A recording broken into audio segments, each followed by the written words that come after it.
Hey everyone, Bridget here at the AAFE Training Center. We are just going to be doing some talks on my patient this morning. So as you can see, I'm going to start with my frontalis, so I always make sure to mark those lateral borders.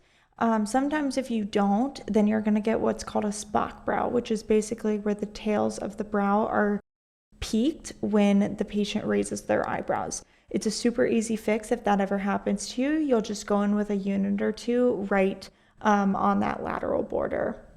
In 2 weeks or however long they notice that, you don't necessarily have to wait that 2-week mark.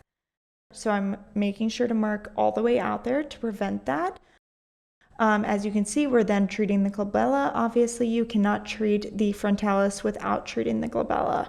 So I'm making sure to mark my procerus, my medial, and my lateral corrugators. We are going to start injecting the frontalis now. So as you can see, I'm going at a little bit of an angle, and you can kind of tell she's bleeding a lot. She had coffee this morning. So if your patient ever has caffeine or ibuprofen or Advil, anything like that can make the bleeding a little worse. So I just inform them that they might bruise a little bit more than they usually do.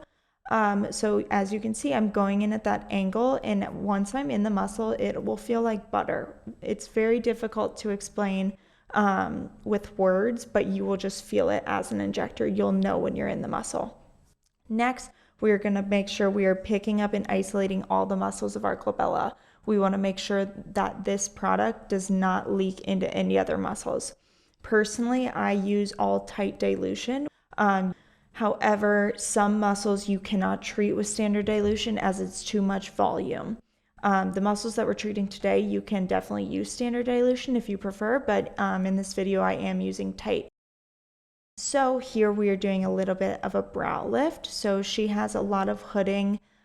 She's actually an upper bleph candidate, which I have informed her of, but she is not ready to make that jump. So we're doing as much as we can with tox. So as you can see, I'm making sure to go up and away, and then I'm also making sure to point my needle away from the eye. So as you can see, I'm going to go straight into the brow. I'm going to be very, very superficial. I almost want it to blanch.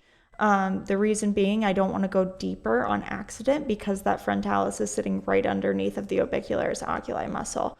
So if you go a little too deep, then her brows are actually going to do the complete opposite of what we're trying, and it's actually going to drop. Lastly here, we are doing a lip flip. So this patient, when she smiles, her top lip curls under. So this will really help push the top of the lip out more. We treat both the top and the bottom because it is the same muscle, the orbicularis oris, all the way around the mouth. So some injectors, if they only treat the top, it can be very uncomfortable for the patient. They'll get no really like aesthetic, result with the bottom being treated. It's more or less just going to make it more comfortable for the patient.